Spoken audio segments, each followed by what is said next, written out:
Hello, YouTube.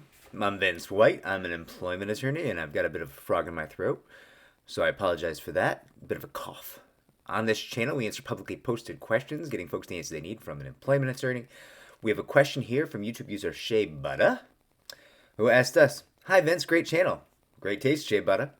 I was recently terminated and I was wondering if I take screenshots from my work email using my phone, can they be used as proof or evidence? I'm asking because since the termination happened, I've kept my laptop open. If it goes idle, then I need to log back on, which can't happen since I'm no longer an employee. Please let me know if I'm wasting my time with all these screenshots. I received my severance package. It was a joke, so I want to have all my ducks in a row when I begin interviewing local employment attorneys. Really hoping you see my question. I love your channel, and I'm a proud subscriber to your channel. Shea Butter, we love you. Thank you for subscribing. You sound wonderful. All right, so I'm sorry you're dealing with whether it's discrimination or sexual harassment in the workplace. I don't know, or whatever else it might be. Now,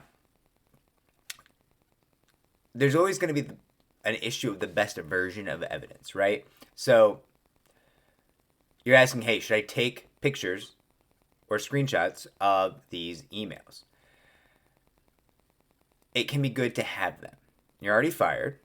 There's some legal issues, like if you're excuse me, contract subject to some kind of contract that says you won't do that sort of thing, some kind of confidentiality agreement where you won't do that, some kind of federal law. Sometimes there's certain gigs like defense contracting or data security stuff like that. There can be issues along those lines, but generally speaking, unless you have extraneous issues going on, there's nothing wrong with you taking pictures of emails that you want for your litigation.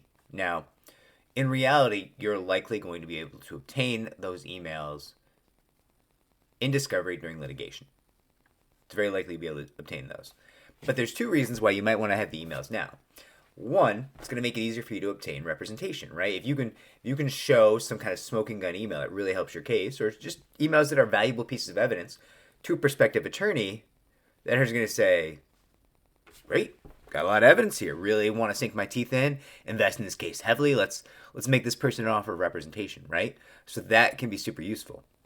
Two, sometimes employers will destroy evidence or just refuse to turn it over in discovery.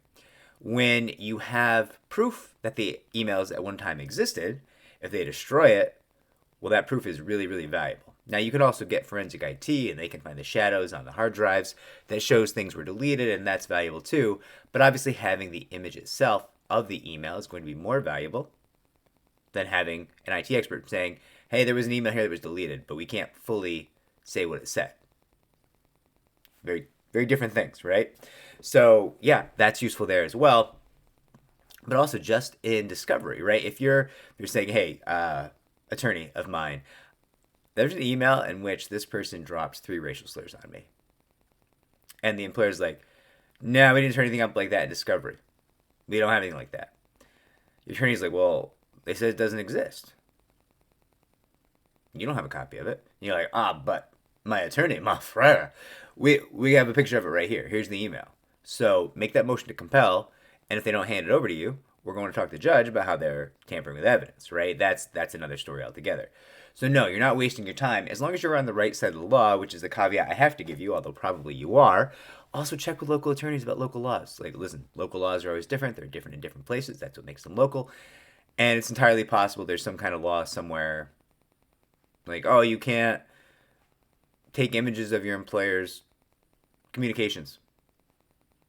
I don't know anywhere where that statute's in place. But, like, I could see it being the case somewhere.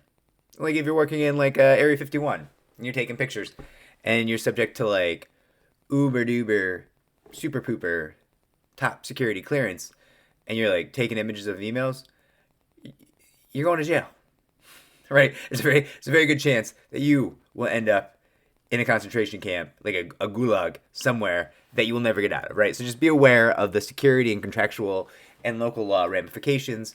But this is all just to protect my own booty. Realistically, in most of the country, you're going to be able to go ahead and take those images in most lines of employment. Just, be careful. If this answer is helpful, like, subscribe, comment down below. I'm sorry about my voice. If you want our channel to grow, share the videos. Thank you. Take care.